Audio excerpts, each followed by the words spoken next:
Hi everyone, welcome to Challenge Site's latest webinar coming to you from our headquarters here in Dublin, Ireland. Thank you very much for taking the time to join us today. It's great to have you all here and we hope you are looking forward to today's session. So I'd like to start first off by introducing myself. My name is Adam Brown and I'm Head of Brand Partnerships here at Channel Site.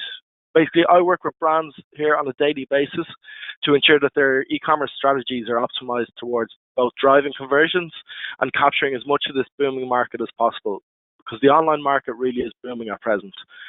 Last year, e-commerce sales amounted to $2.3 trillion worldwide, and by 2021, this is predicted to grow to $4.88 trillion. Despite all of this potential for success online, there are still many brands who are struggling to survive. Online marketplaces such as Amazon, eBay, Etsy, and Walmart continue to grow in dominance, and brands are finding themselves challenged like they've never been before. However, the good news is that these challenges can be easily handled. In this webinar, I'll be outlining the top 5 e-commerce challenges that we find brands are facing most often, and all of the information you need to overcome them.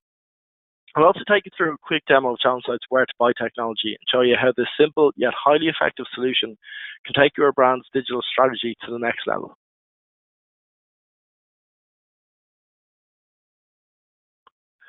So the first e-commerce challenge we'll discuss today is going about building a loyal customer base. In traditional retail, some old-fashioned customer service goes a long way to keep consumers coming back. But how do you go about replicating that all-important personal touch in the faceless world of online transactions? Well, the answer lies in delivering quality content to consumers. There's many powerful statistics on this, but this one from Demand Metrics says it all. 70% of consumers feel a connection to a brand as a result of content marketing. The key word here is connection. The ability to create an emotional connection with the consumer is what good content is all about. That's what builds loyalty. To create loyalty-building content, there's 4 key things you need to remember. First of all, you need to be using emotive language. The more emotive the language, the more likely you are to connect to your consumer on that deep and personal level that's really necessary to build brand loyalty. Secondly, you need to be relevant. So you can't just blast out content in the hope that some of it's going to connect. We've moved well beyond these days of pay and spray approach to marketing. In today's digital world, you need to be working in a targeted and strategic manner. You need to deliver relevant content at the right times to the correct audience along all of the right channels. And this should be done in a way that appeals to and answers consumers' needs, desires, questions, concerns, and problems. Third of all, you need to speak to the person rather than push your own product. It's easy to fall into this trap of thinking that content should all be about why your product or your service is the best that money can buy. This hard sell approach can often be very off-putting for today's consumers, and you're risking mass unfollows and mass unsubscribes by doing this. Instead, take a more of a soft sell approach. Appeal to their needs and desires like we covered in the second point. Lastly, be sure to make it personal. Content personalization is a highly effective way of increasing loyalty. It's long been central to Amazon's content and is still to this day a key driver of Amazon's success. Personalization creates the most individual and relevant experience possible for each consumer. When this is done right, each consumer is going to feel like they and they alone have been spoken to by the brand and will often reward it with their loyalty. Next e-commerce challenge we find brands facing is advertising immunity. Modern consumers are becoming more and more resistant to ads, and this is summed up with a YouTube statistic that a worrying 94% of people will skip an ad when they're given the choice. To get around this, marketers need to adopt a smarter and more subtle way of grabbing consumers' attention, and there's 3 ways of going about this. The first of these is native ads. So native ads first broke onto the scene in 2011, and they've actually since overtaken display ads as the most popular form of digital advertising. They're designed for their subtle integration so that visitors don't obviously feel like they're being sold to. According to Business Insider, they predict that 74% of all ad revenue will be from native ads by 2021. Secondly, we'll look at email. Email marketing is quite often the unsung hero of digital marketing. It's often overlooked in favor of social media's shiny new toys, and brands shouldn't neglect email. In fact, they should probably be focusing on it. because even to this day, it still remains a very powerful marketing tool. And there's a couple of statistics to back this up. First of all, a study by McKinsey and Company found email marketing to be 40 times more effective than that of Facebook and Twitter for generating sales, while the Direct Marketing Association found that the return on investment of email is 3,800%. The third way of getting around advertising immunity is with the use of shoppable videos. These videos are yet another example of how quality content can dramatically increase conversions. They're enjoying increased popularity among brands and consumers alike, and this isn't just because of their novelty factor. They also make the buyer journey quick, easy, and interactive. Quite often embedded links are used to bring users directly to a specific landing page for the products, where they will appear as they appear on screen, or they will show a list of retailers where the products can be purchased. Another e-commerce challenge we see brands grappling with is how to keep up with fast-moving technology. Digital innovation moves quickly, and if brands don't stay on top of this and how best to deliver the most up-to-date consumer experience possible, they'll quite often be left behind. The recent introduction of chatbots and AI is perhaps the most significant technological advancement when it comes to e-commerce. Both are continuing to evolve and revolutionize the consumer experience and are now becoming more so a must-have for all brands. But choosing the right chatbots and AI can be at best tricky and at worst totally overwhelming. So we've laid out 4 key criteria for you to consider when you're making your choice. The first criteria you need to consider is learning. So you need to make sure a chatbot can learn rapidly and dynamically based upon the knowledge that you've already built up and have stored within your business. The likes of chat logs, emails, CRM data, documents and reports, for example, are really good tools that a chatbot can use to expand its own knowledge and continually learn. Secondly, you need to look at understanding. The ability to break down and understand complex language and execute complex tasks is what sets a smart chatbot apart from a basic one. It's important to choose a chatbot platform that builds chatbots using advanced AI and natural language understanding capabilities. Third of all, you need to look at training. You want to choose a chatbot solution that really isn't going to be fully dependent on humans to support its continued learning. You want to look at a chatbot that's going to get smarter with each conversation it has with your consumers, and you don't want one that's going to need a human member of staff to manually train it all of the time. When you're looking at how deployment of your chatbot, you need to work out where it's going to live. You want to find out what's going to work best for your target audience. In the past, we've worked with brands who've used messaging apps like Facebook Messenger. They've developed it on their own e-commerce website or on their own app, or you could simply use all of the above. Whatever you feel will work best for your consumers is where your chatbot should live. So the fourth challenge I'm going to cover today is how to avoid a poor user experience. So today's consumers expect a lot from a website. They really want the best user experience possible, and they want this in the form of clean design, easy navigation, fast loading times, and a quick path to purchase, especially one that won't require them to jump through hoops. Otherwise, you're going to simply lose them to competitors. So there's some good ways to go about avoiding this. Let's think mobile first. The fact that mobile has overtaken desktop is really nothing new. Despite this, many brands are still yet to think mobile first. One of the biggest obstacles here is a slow and complicated checkout process on mobile. To overcome this, brands must ensure they're mobile optimized. Simply put, this means providing an experience on mobile that moves your consumers as quickly and easily as possible through the checkout process.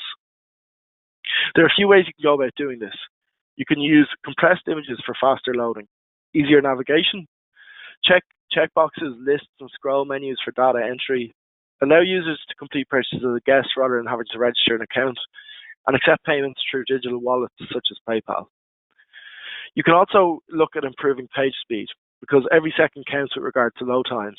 Something as minuscule as a 2-second delay can result in abandonment rates of up to 87%. Luckily, this one is actually quite easy to measure and address, so you can use a number of different tools, one example of which is Google's free Page Speed Insight tool. This will test your website's loading speed and will also provide you with a list of recommendations of how you can go about reducing it.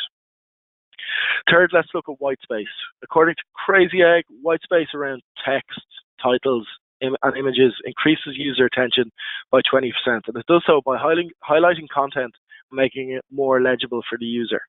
Be sure to use white space well.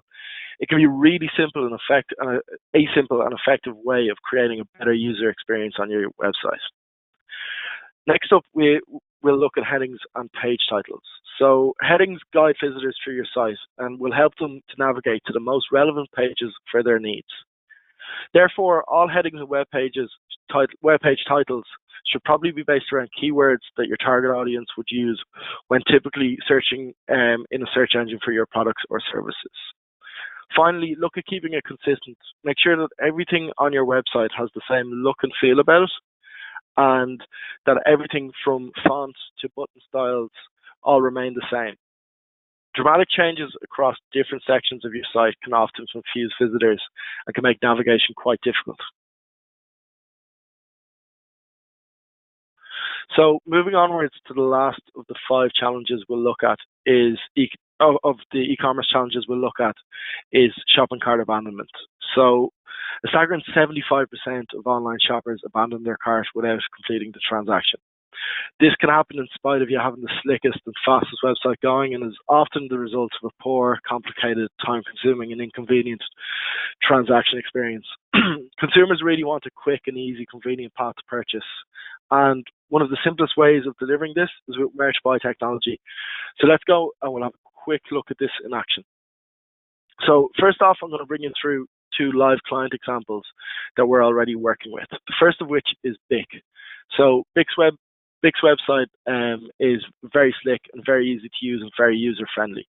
You'll see that throughout the whole website, as you scroll down, there's plenty of imagery, reviews, and information for the consumer. BIC also operate their own D2C store, as well as selling through a number of online retailers. As you continue to scroll down, you'll see a list of different quizzes and interactive materials for consumers to work with, and you'll also see recommendations on different types of razors that may be of interest. Towards the bottom then, there's a ratings and reviews part of the site where consumers can read through power reviews the experience of other consumers that have previously purchased this product. So this will increase the consumer's confidence in your brand. Here you'll see the option to buy from other retailers. When you click on this, a widget appears and you will be given a list of retailers from where you can purchase that product. As you'll see, this widget, which is powered by Channel Site, will list all of the retailers, and will also provide the consumer with information as to whether or not the product is in stock with that particular retailer, and a link that will also bring the consumer directly through to that product page on the retailer's website. As you'll see, as I covered earlier on, BIC do offer their own D2C site where you can purchase directly from them, and this is included in the widget. Many brands with D2C sites do find that providing consumers with more options for retailers will also increase their own D2C sales, as consumers these days do like to be provided with as many options as possible. Secondly, we'll have a look at the Duracell example. So Duracell have one product page where they offer all of their different products available from one page, and you can see all of the different types of batteries and all of the different packaging sizes that are available.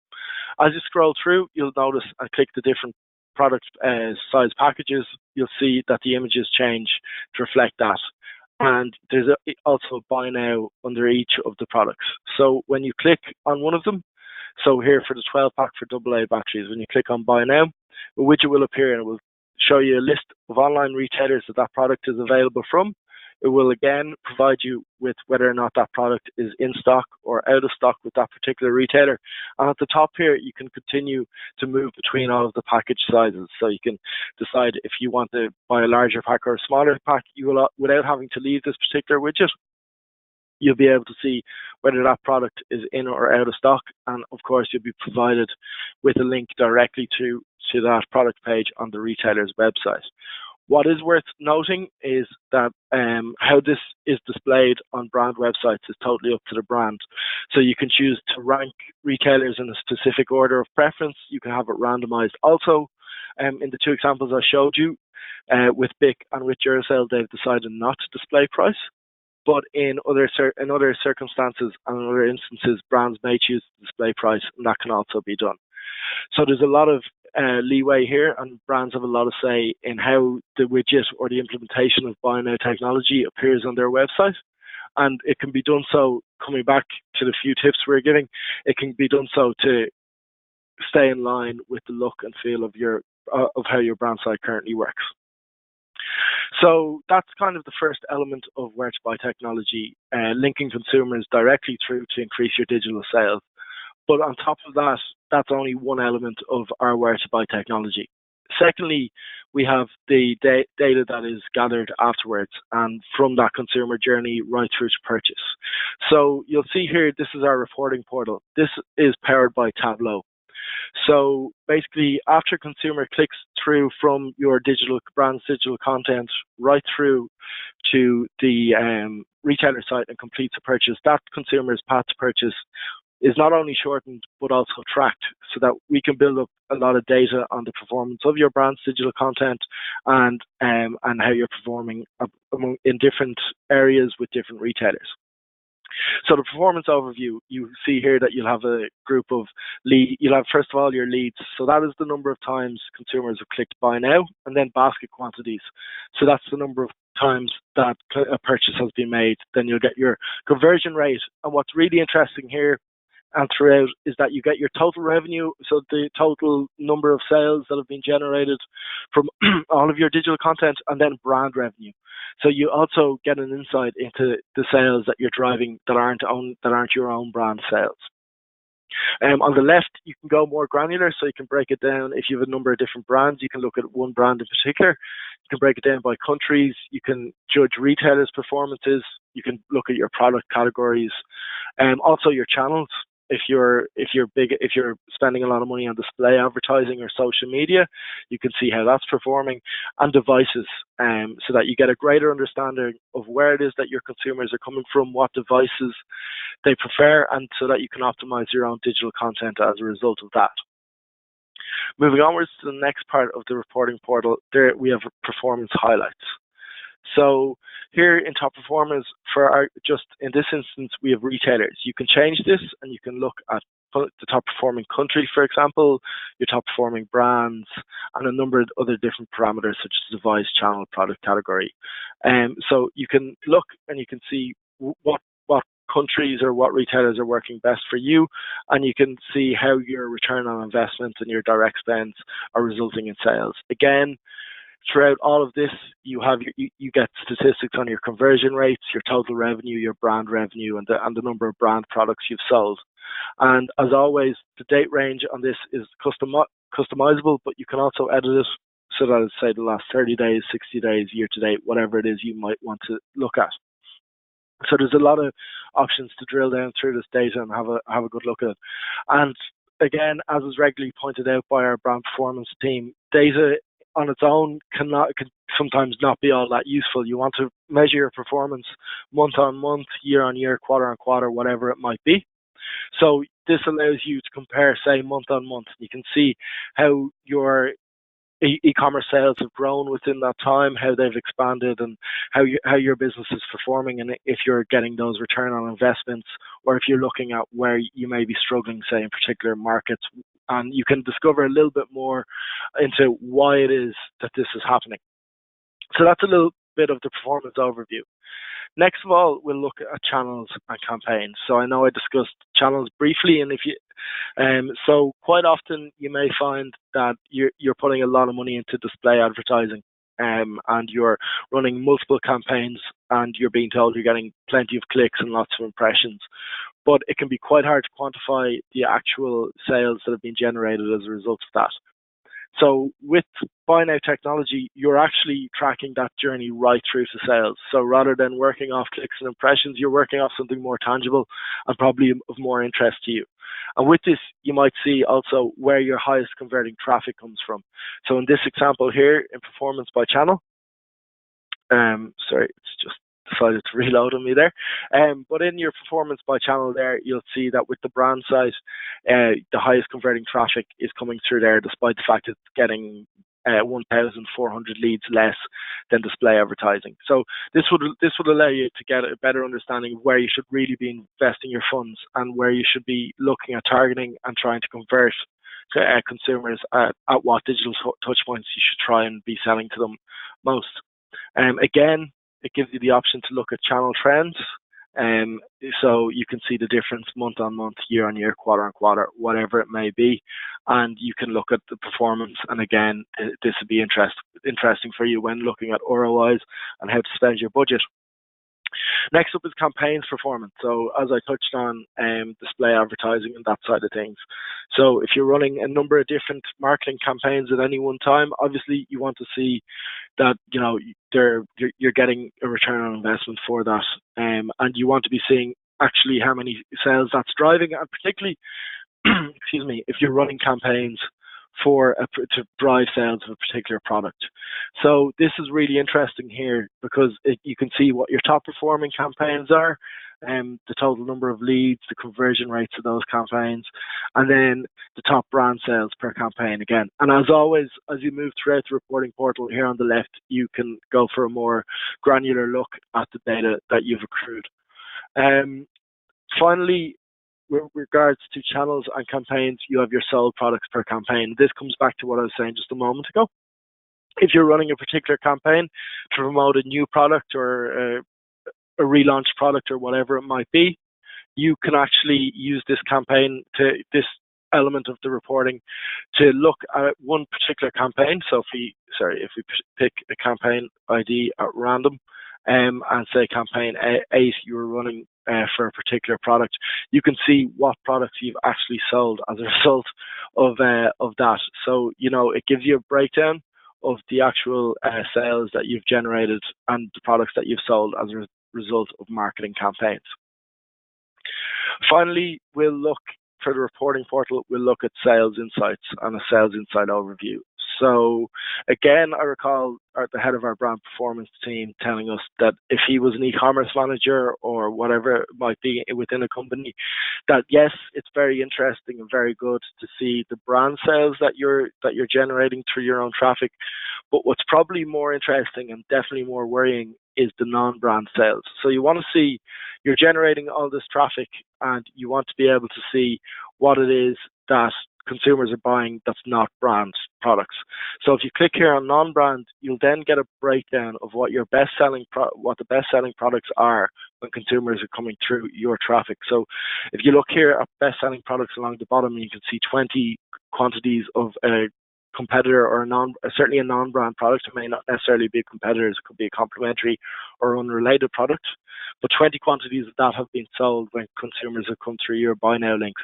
So you may look at a partnership or offering that as a bundle for consumers to purchase if it's a complementary product. If it's competitor's product, it may be that competitors are bidding against your product pages on retailer websites, or it may be that your product pages did not have sufficient content, sufficient pictures, or may have bad reviews.